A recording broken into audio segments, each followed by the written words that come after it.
వ్యవహారంలో వైసీపీ నాయకులు చేస్తున్న తప్పుడు ప్రచారాన్ని మానుకోవాలని అంబేద్కర్ కోనసీమ జిల్లా కొత్తపేట ఎమ్మెల్యే బండారు సత్యానందరావు హెచ్చరించారు. కూటమి ప్రభుత్వానికి టీటీడీ పాలక మండలికి వస్తున్న మంచి పేరు చూసి ఓర్వలేక వైసీపీ రోజుకో వివాదాన్ని సృష్టిస్తోందన్నారు. వైసీపీ ప్రభుత్వం వీఐపీ సేవలు తరిస్తే నేడు కూటమి ప్రభుత్వం సామాన్య భక్తులకు పెద్దపీట వేస్తోందని అన్నారు. వైసీపీ ప్రభుత్వం అధికారంలో ఉన్న 5 సంవత్సరాల కాలంలో తిరుమల తిరుపతి దేవస్థానాన్ని భ్రష్టు పట్టించిందన్నారు. ఆఖరికి భక్తులు పరమ పవిత్రంగా భావించే లడ్డూ తయారీలో కూడా కల్తీ నెయ్యిని వాడారని గుర్తు చేశారు. వైసీపీ ప్రభుత్వ హయాంలో జరిగిన అక్రమాలు బయటకు వస్తున్నాయని, వాటి నుంచి దృష్టి మరల్చడానికే కరుణాకర్ రెడ్డి గోశాలలో గోవులు మృతి చెందాయని దుష్ప్రచారం చేస్తున్నారని ఎమ్మెల్యే సత్యానందరావు ఆరోపించారు. కేవలం దొంగతో గత వైసీపీ ప్రభుత్వ హయాంలో జరిగినటువంటి తిరుమల పవిత్రతను దెబ్బతీసే చేసినటువంటి కార్యక్రమాలు సామాన్య భక్తులను ఇబ్బందులు పాలు చేసి వీఐపీలను సేవ చేసే కార్యక్రమంలో తరించి ఈనాడు కూటమి ప్రభుత్వం వచ్చిన తర్వాత వాటన్నింటినీ కూడా సరిదిద్ది తిరుమల పవిత్రతను కాపాడి తిరుమల వెంకటేశ్వర స్వామి యొక్క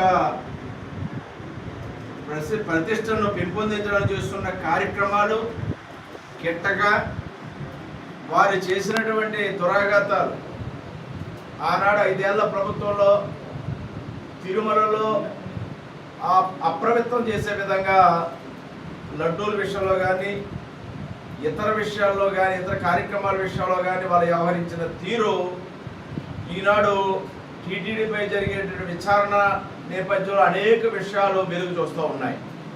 వాటిని కప్పిపుచ్చడానికి వంకలేని వాడు డొంక పట్టుకుని వెళ్ళాడు అన్నట్టుగా భూమన కరుణాకర్ రెడ్డి గారు కావాలని ఈ ప్రభుత్వం మీద దుష్ప్రచారం చేస్తూ ఉన్నాడు.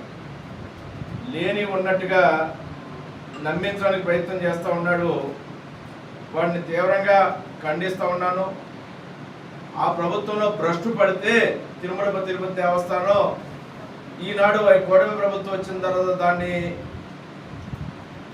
పవిత్రత పెంపొందించే విధంగా సామాన్య భక్తులకు దర్శనం కలిగే విధంగా ఈనాడు అనేక విషయాల్లో నిర్ణయాలు తీసుకుని ప్రజలకు మేలు చేస్తూ ఉంది. కనీసం స్వామివారి దర్శనానికి వెళ్ళిన సామాన్య భక్తులను అడిగితే చెప్తారు గత ప్రభుత్వంలో ఏ విధంగా జరిగింది, ఈనాడు ఏ విధంగా జరుగుతుందని. నెల్లూరు జిల్లాలో ముత్తుకూరును మోడల్ విలేజ్ గా తీర్చిదిద్దనున్నామని